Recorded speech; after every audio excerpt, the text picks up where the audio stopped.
and welcome to Nollywood Fellow. Today I'm going to be talking about Mami Wata. This is one of the most highly acclaimed Nollywood films in the past 2 years or so, and it is a multiple award winner as well. It's been written and directed by CJ Obasi, and the cinematographer and director of photography are Brazilian Lillis Soares, who has been highly praised for her work in this film. In the village of Iyi, somewhere in West Africa, where the water deity Mami Wata is worshipped, Mama Efe reigns as an intermediate between the deity and people. Problems arise when children start to die, and Mama Efe's prowess is questioned. This leads to a rebellion, and Mama Efe's daughters have to step up. The way the movie starts, it feels like you've walked into a photography exhibition. I remember there was a long wait for the first dialogue. But that being said, the movie is visually stunning. Every frame is beautiful. The black skin with the white tribal paint brings out the contrast, and it stands out, makes it so gorgeous. There is this recurring theme of the sea. When a character gets angry, it dissolves into the crashing waves. Someone is sad, crashing waves. People have sex, crashing waves. But then, of course, it is Mami Wata after all. The sea is very integral to the film, and this sort of a visual treatment gives it a very hypnotic sort of a feel, and that is well aided with the music, which is it's haunting, it's thumping, and it keeps recurring, and then there is this dim lighting.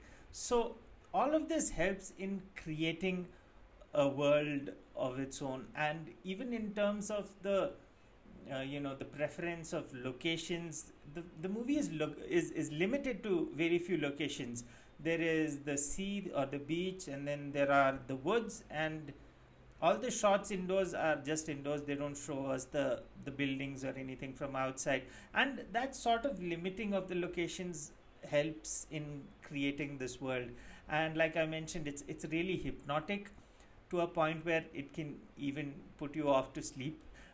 Well, I'm saying things as they are, and the moment you start feeling like, oh, this is going to be a 1 hour 47-minute long photography exhibition, that is actually when the movie starts to pick up. So then you're in for some real twists, some real interesting plot points, and the movie does get exciting from there on.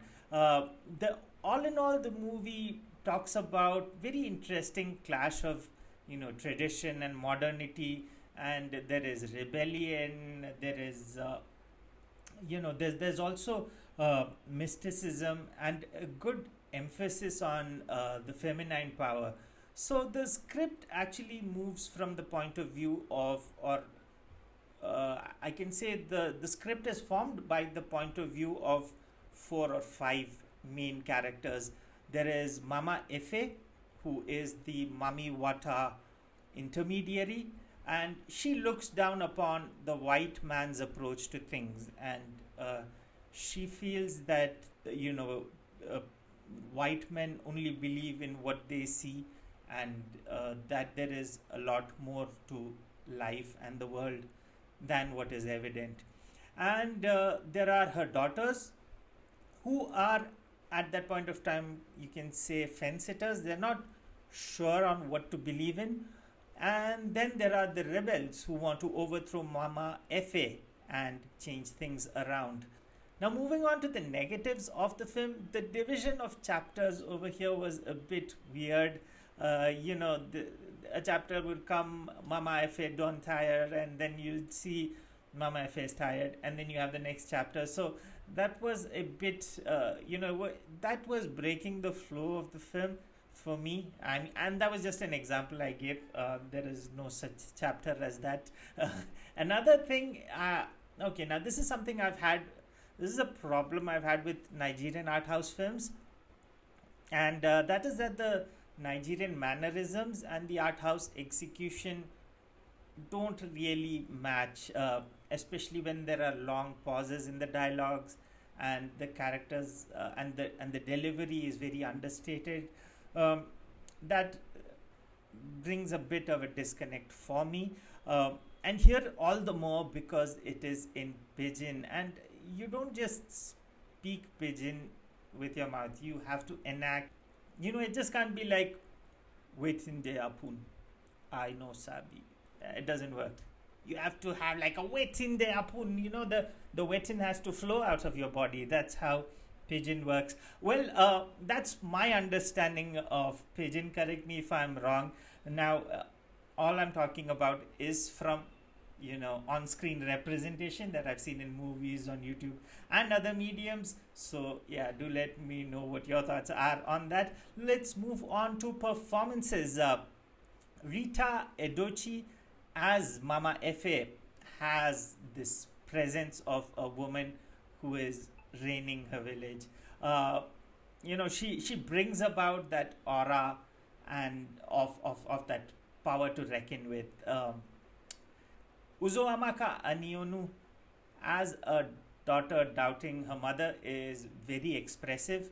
Even in points where her dialogues are not too much, or where her dialogues are limited, she has these piercing glances that are so expressive.